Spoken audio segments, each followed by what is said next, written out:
Hey everybody, it's Ron over at Becoming Enlightened Together. Uh, I just like to say I hope you guys are having a great week. You know, again, apologies for all the missed time over the last couple of weeks. I've been a very busy boy. Um, this is not, my side hustle or anything like that. This is something I do, one, out of discipline, which, you could argue I haven't been very disciplined, but really, I just had to you know, put my energy into one thing versus this thing. Um, and it wasn't by choice necessarily. I mean, yeah, I had a choice, but you know what I mean. Sometimes priorities, triage, that kind of a thing. So, anyways, but I'm back for at least today. So I already posted the energy for the entire week, as well as a recap of the previous couple of weeks that I've missed because of all the other duties I've had. Now, the encompassing energy for this entire week is that of I saw. And I saw in the upright speaks to basically your best move being that of doing nothing at this time except going within, seeking your answers within, seeking clarity, meditating, reflecting, doing your research. But don't do or make any decisions as of yet. Okay?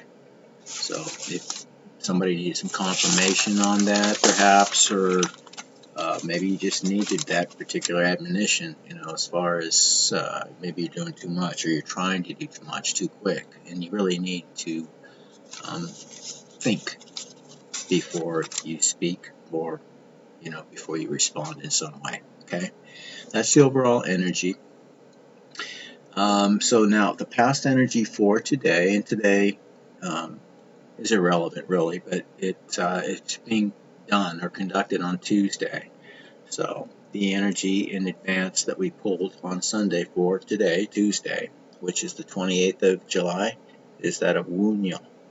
Wunyo is in the reverse. Now, ordinarily it's called the wishing rune, so to speak, and because it has nothing but very, very positive and, if you will, you're bringing to you magnetically all that you could want in just about every area for the most part.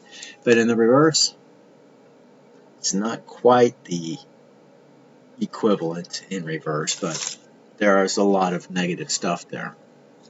Dissatisfaction, of course, misery and impatience, somebody who is very headstrong, haughty, perhaps narcissistic, talks about somebody who's fearful, um, perhaps going through strife and sorrow at this time, somebody who's either alienated or maybe they're being alienated from others. I don't know. They could do it themselves, or some bodies could have alienated them outside of their circle, their friend group, or their family, whatever the case may be. So somebody's also experiencing a state of delirium.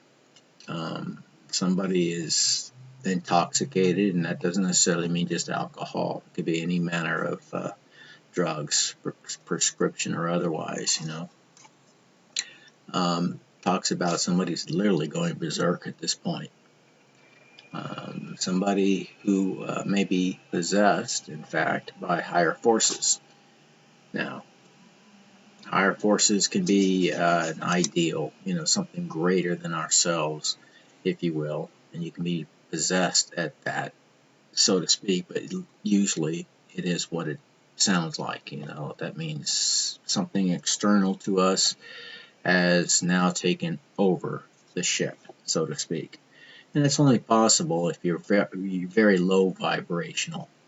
If you're messing with low vibrational entities and things like that, or energies, and you, of course, would have to be low vibrational to do that typically. Not entirely, not necessarily. I mean, presumably that's one of the things that was happening in Atlantis, for example. And those were presumably higher vibrational beings, but some of them, they let power get to their head, and one thing led to another, and as you know, the saying goes, what power does to people usually. Not all people, but certainly the most, generally speaking. So, you know, that's what it's talking about. Just think of Matrix, for example, how Agent Smith and all these other little mini Smiths were able to jump from one low vibrational, completely asleep person to the next, at will to get to Neo, kind of a thing. Well, that's what they also do to you and I. They use low vibrational beings who are easily manipulated or taken over. In some cases, completely taken over, I might add. I mean, I don't know if their head's spinning around and all that kind of stuff, and they're spewing out split pea soup out their mouth or whatever, and, torrential friggin'. You had to see the movie, I guess. Talking about The Exorcist, but if you haven't seen that movie, you probably laugh at it in today's world. But back in the 70s, when it first came out, it was like earth-shattering. Because most people never heard of those types of things. And they come to see for themselves that it's all over the Bible and many other religious texts for that matter. In fact, every religious text to some degree has some mention of it. The Nagas and the Hindu belief systems and Buddhism, and also and others. They have other names for them too, by the way. And of course you have the jinn of Islam, and of course demons for the Western world at large. You have other names for Eastern deities and Eastern belief systems as well. And the premise is there, is what I'm getting at. When you see this much evidence in areas and this much similarity, regardless of the cultural differences and storylines around that, there's something to the story. That's it. It's a universal truth in there somewhere. And then you start digging, you find it. Okay, and I found several by doing exactly that. Now, moving on, our present energy is a little bit better with the Blessed Journey. If I can find it. I just dropped them, so they're all over the place. All right, here we go. It's Rado, the Blessed Journey in the Upright. Okay. Now, Blessed Journey details movement of some kind in a positive direction or light. So it doesn't necessarily have to be physical movement, though. It could be the movement of one's spirit, their soul. Some people astral project and things of that nature, and there's, of course, a great deal that could be said on that one subject alone. But you can take your consciousness elsewhere, okay? And they could be referring to that as well when I'm talking about journeying. But it means riding or traveling or journeying or perhaps a vacation or a relocation of some kind. It also refers to the means of getting there, a chariot, a wagon, a carriage, whatever the case may be, vehicle. And it talks about even change in terms of one's evolution for the positive, okay? So that's present energy. That's good. Somebody is doing the work. I don't know who it is, but you're going through it, and that's good. So it says also a change of place or setting. Seeing a larger perspective on things, seeing something that can be achieved because of your experience, knowledge, your attributes, and going for it. Okay, that's what it's talking about as well. So let me see. It talks also about cycles. Yeah, there are many cycles of life. Women have their menstrual cycles, the moon has its solar cycles, and the sun has its, well, lunar cycles, solar cycles. I may have gotten a little backed up, back and get confused from time to time sometimes. So But everything has some type of a cycle, and usually there is, of course, you know, um, the circle of life that is very um, prominent again in sacred geometry and things of that nature. The flower of life. The allusions to a holographic depiction of the universe going along with Max Planck in the 50s, the pioneer of quantum physics. He said he's the one that came up with the matrix, if you will, the term the matrix. So, scientists who are true to themselves and do a tremendous amount of real reflection and evaluation on the things that they have come to learn, and that usually requires getting outside of the status quo. The real mavericks, the ones who have really propelled us forward, are the ones that look outside, if you will, the box. They're not the ones contained within the box. You're only going to have what's there, right? What we want, of course, is outside of that box somewhere. And the only way we can actually get to that, in most cases, is by cross-referencing. One of the things they often neglect to do, I guess you could say in modern education, so-called, is they compartmentalize everything. So one department really doesn't talk to the other departments and see how, even though they may seem completely, unalike, if you will, they actually do have more connections than meets the eye. I'll just leave it at that. And that's what I found after looking through comparative religions and then mythologies. There's a difference there. I believe that what we call mythology is often brazen attempt to say that we know better than you or your people do. No, of course, not everybody can be right, but at the same time, in my opinion, there is truth found in every religion to some degree. Okay, and we find similar overall encompassing beliefs. Not entirely. And yes, I think that almost every book has been manipulated to some degree or another. Um, certainly the Bible, the Council of Nicaea itself. I mean, who are they to omit, another 88 books, and leave only the 66 that were in there? They were trying to control the narrative.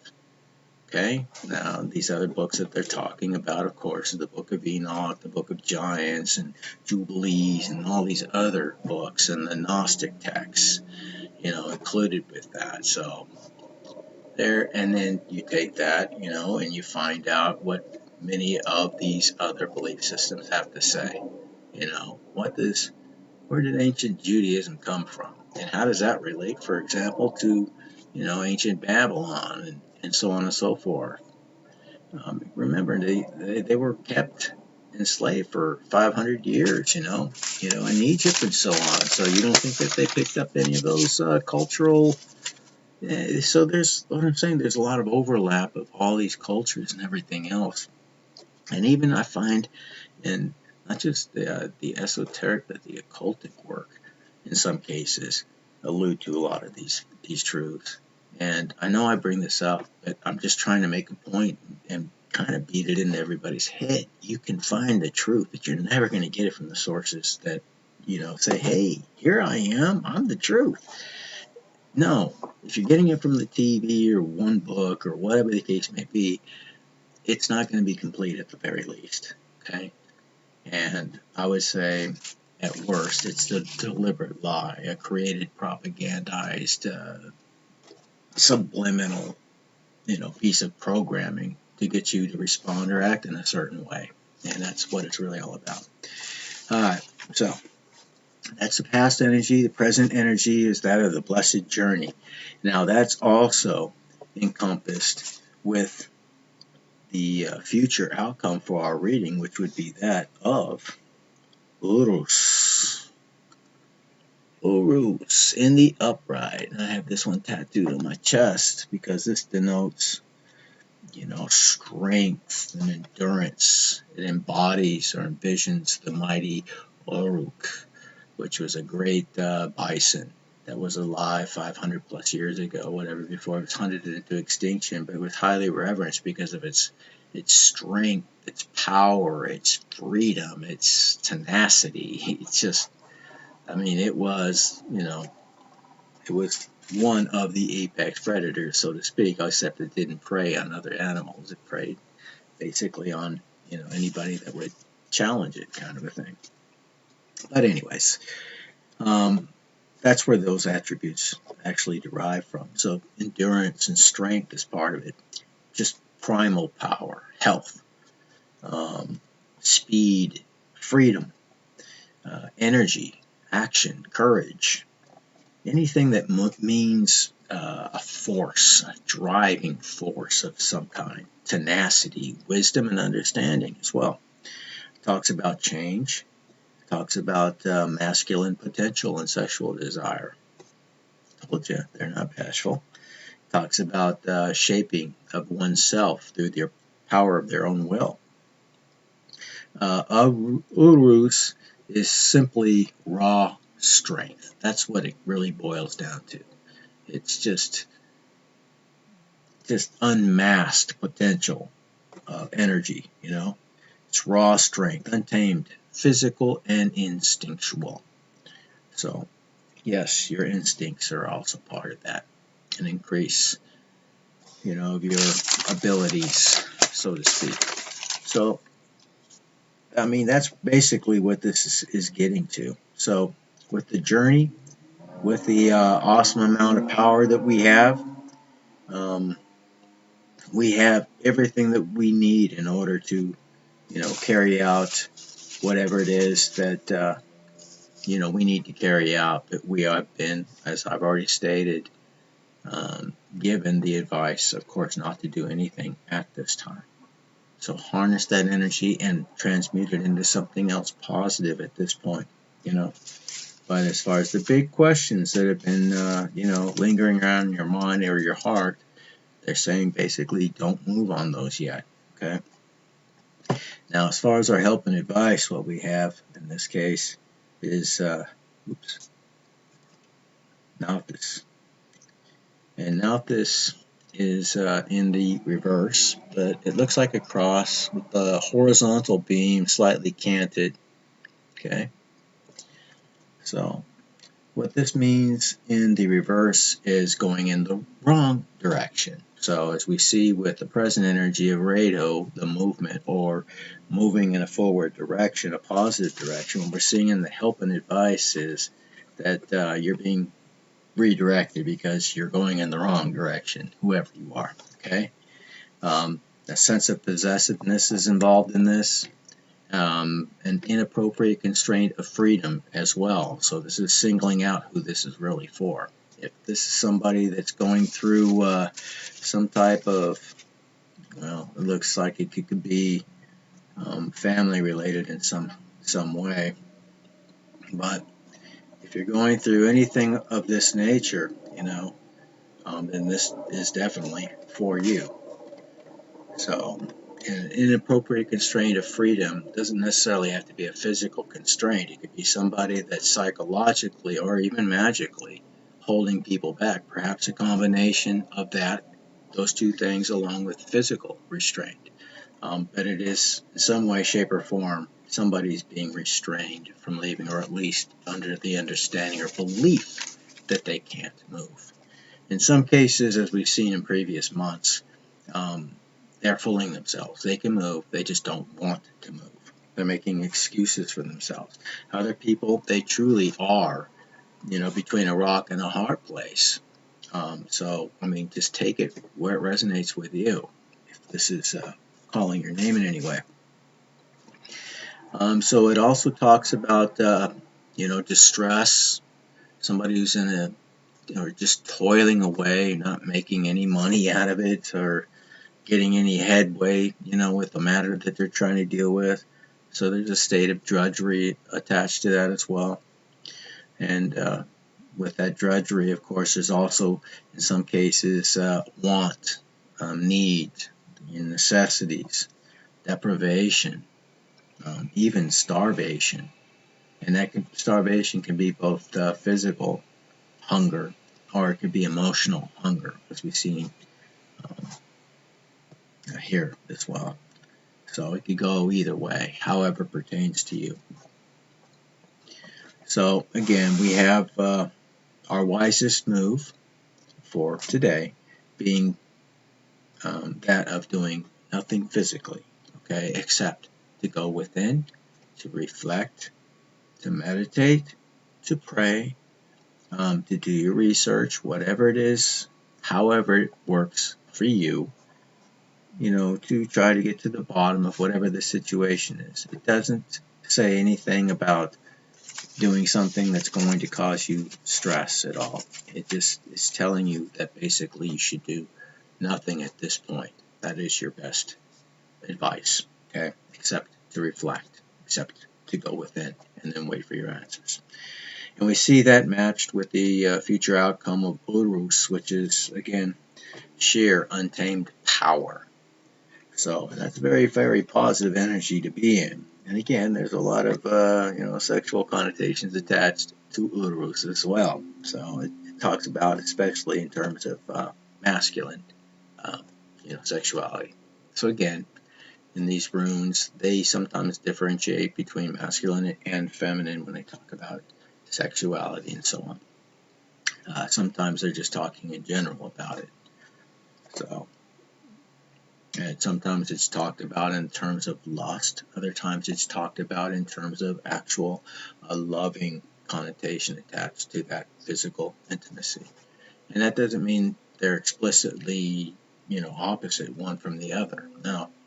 But, there's certainly relationships where they're just nothing but lust. And there's nothing there outside of the, being a sperm receptacle, or, a guy just giving up his life force, and that's what it is. It's your life force. So make sure that you're wise with your actions, and because that's really what this is all about. It's telling us that others out there who may be watching this are in error. They're making a lot of bad decisions for themselves, and a lot of it is based upon just one, the lack of taking responsibility for their actions, being responsible, and also, it could be a number of things here, but what I'm seeing is just people that don't want to do the work, because what we're seeing for the last two readings, or the weekly reading and this, and plus the previous year and so of readings, it's all leading in the same direction. And we see two basic outcomes. We see those, of course, for the collective, and we know the outcome in the end is you're getting your crown. You're moving forward in the higher vibrational timeline, and your rewards will be given. And also with the karmic side, you will be getting your rewards too for the actions that you put forward. And by rewards, I'm talking about, your karma. So if you've been doing some very low vibrational things, very nasty things, you can expect to get that energy back, and maybe many times that what you put forward. And it's not so much a means of destroying you, it's just a means of showing you, that, or getting you to open your eyes and your heart to the possibility that you are the only one that can change this outcome. And only by your work, your effort, by accepting responsibility for your actions or inactions, depending, and reevaluate what you believe. Because I'll tell you this, I've been at this for 30 some odd years at least straight, and many years in between, of my life before that, which I dabbled or I explored and so on. But life, being a young man and young adult, I was still, headstrong with everything else that was being thrown at me, and that I was learning, and, how to provide, and how to provide for 4 children and things of that nature. So, we can't do nothing but sit around and read books all day. That would be nice. We could do a lot of more reading and have more time for learning, because that's what I enjoy. I love to learn. I do. I just get overwhelmed sometimes. I have more things to read than I have time to read them. Anyway, I'm going to leave it there, and I hope, for somebody out there, this could give you at least a little bit, if not guidance, at least insight as to another potential that you didn't consider as terms, in terms, I should say, of what you're going through right now, and potentially how you can correct it. We do have to work in this life, okay? And I don't mean physical labor that makes other people wealthy at your expense, where they exploit your spiritual energy in a physical way, through that kind of vampirism, so to speak. I am trying to come up with a much better solution in terms of how everybody can be self-sufficient, completely independent, where we don't need, the government, except for what it was originally designed for. And that was basically to, conduct commerce with other nations, trade, things of that nature, and provide for, that nation's self-defense. It didn't ever imply that we were supposed to go overseas and just start taking shit from other people, killing innocent people under the guise of freedom, where it never provides, but only takes freedom, not just from the people there who we're, basically, I don't know what else to say, we've invaded their country, no matter what pretext we give it. It'd be no different if somebody came over here saying that they were trying to do something because, hey, it was for the greater good. When you really start to evaluate, you see quickly it's all about, gathering more wealth, resources, putting your assets in a specific place to govern that place. It's like playing Chinese Go, which is like a more advanced form of chess, so to speak. So instead of trying to get the queen, you're trying to get a whole big patch of territory, so to speak. The Chinese have been doing that for some time. And when I say Chinese, I don't mean everybody who's Chinese. I mean the leaders of China. And just like the leaders here in America, so-called. I mean, they're really not the leaders anyways, but the ones that we would associate with that, they're not ones in control at all, and that's easily proven. In fact, it's in their own documents, but that's a whole nother video, which I probably should be doing those videos, really. I'm trying to help people in a spiritual way, if I can, but, I have a really great passion. God, I can't talk sometimes. My passion is about freedom. It's about truth. It's always been those two things specifically. And I'm finding out, to the best of my ability, the root cause of all of these stolen freedoms, and how they were replaced in such a way that most people are born into it, they're not even ever knowing it. And a lot of them die. Probably even more deceived. God. I apologize. I get tongue-tied when I'm on video, and I don't know why. Why I get self-conscious about this. I don't know. It's a weird thing. I mean, I've been a teacher for years, and yet I get on this video thing. There's nobody here but a video camera and me. But as I can see myself, and everything, I get lost. The long story short is that I wish you all the very, very best. And this is a journey, and we are here to grow. And again, everybody else has their own, philosophy of life or beliefs about this, that, and the other thing, and that's fine. I'm just sharing you mine, and I'm trying to give you, where I can, the reasons why I believe what I believe. And that's the kind of thing that I try to do. Whether it's a song I've written, or a poem I've written, or a piece of writing that I put together, whatever the case may be, and whatever subject it is, I always try to back it up with multiple resources so that people can see for themselves. It's not just the ramblings of a single person, it is, but those ramblings have validity behind them. They have verifiable resources and facts that you yourself could look at. And you would come to many, if not all, of the same conclusions after doing so. But all we ever hear is one side of the story usually, and that's the government side, or the government's, acceptable um, puppets. They themselves are a puppet, but you know what I mean. Anyway, I'm rambling again. Take care. God bless. Stay victorious. And someday we'll all meet in Valhalla. Take care.